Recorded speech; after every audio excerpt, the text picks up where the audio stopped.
इतिहास गवाह है कि जंग सिर्फ गोलियों से या बारूद से नहीं बल्कि दिमाग और अर्थव्यवस्था से भी जीती जाती है।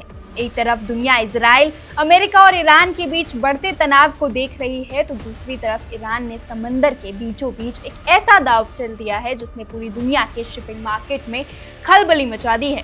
क्या आपने कभी सोचा है कि समंदर के बीच में भी टोल टैक्स वसूला जा सकता है, वो भी करोड़ों में? ईरान ने आपदा में अवसर तलाशते हुए एक ऐसा सुरक्षित कॉरिडोर बनाया है जहां से गुजरने के लिए दुनिया के ताकतवर देशों को भी अब तेहरान के आगे झुकना पड़ेगा। आज हम खोलेंगे ईरान के उस सीक्रेट समुद्री गलियारे की फाइल जिससे वो 73 अरब डॉलर यानी करीब 6 लाख करोड़ रुपए कमाने की फिराक में है। मामला है स्ट्रेट ऑफ होर्मुज का। ये दुनिया का वो संकरा रास्ता है जहाँ से पूरी दुनिया का 20% तेल गुजरता है। ईरान ने यहाँ टेरिटोरियल वाटर्स के भीतर एक सुरक्षित शिपिंग कॉरिडोर बना लिया है।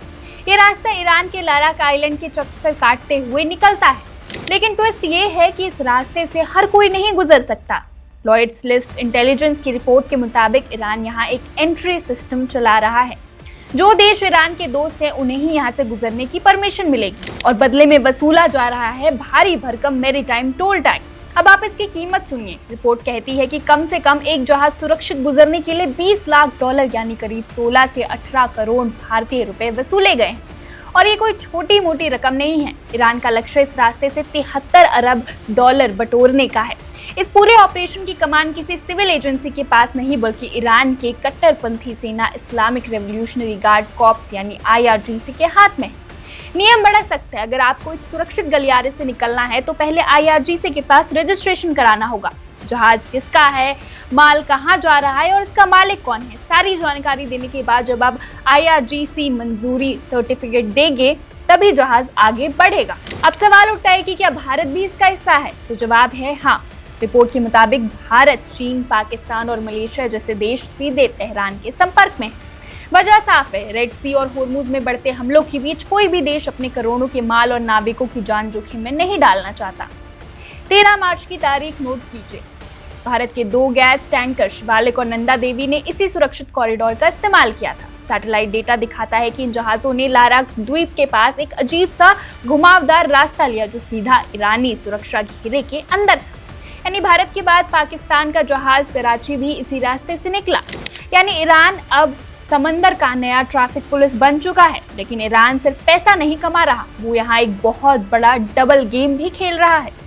इस कॉरिडोर को बनाने के पीछे एक स्ट्रैटेजिक मूव है। ईरान को पता है कि अगर इस रास्ते पर दुनिया भर के कमर्शियल जहाज चलेंगे तो अमेरिका या इजराइल इस इलाके पर हवाई हमला करने की हिम्मत तक नहीं करेंगे। यानी इन जहाजों को ईरान ने एक ह्यूमन शील्ड या कहे तो शिप शील्ड बना लिया है। इसी सुरक्षित छाते के नीचे IRGC अपनी सैन्य गतिविधियों को अंजाम दे सकता है।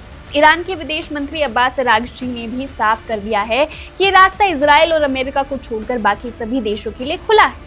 तो क्या हम एक ऐसे दौर में पहुंच गए हैं जहां समंदर की आजादी अब बीते दौर की बात हो जाएगी? क्या अब हर देश को समंदर पार करने के लिए भी किसी क्षेत्रीय दादा को टैक्स देना होगा? ईरान का ये दाव खाड़ी देशों की राजनीति को किस तरफ मोड़ेगा, ये देखना दिलचस्प होगा। लेकिन सबसे बड़ा सवाल तो ये है कि अगर ईरान के इस टोल टैक्स को वैश्विक मान्यता मिल गई तो क्या लाल सागर में हूती विद्रोही भी ऐसा ही कोई टैक्स वसूलने लगेंगे? और अगर अमेरिका ने इस सुरक्षित गलियारे को चुनौती दी तो क्या होर्मुज की ये लहरें तीसरे विश्व युद्ध की गवाह बनेगी? आप इस पर क्या सोचते हैं? कमेंट्स में हमें अपनी राय जरूर बताएं। Subscribe to One India and never miss an update. Download the One India app now.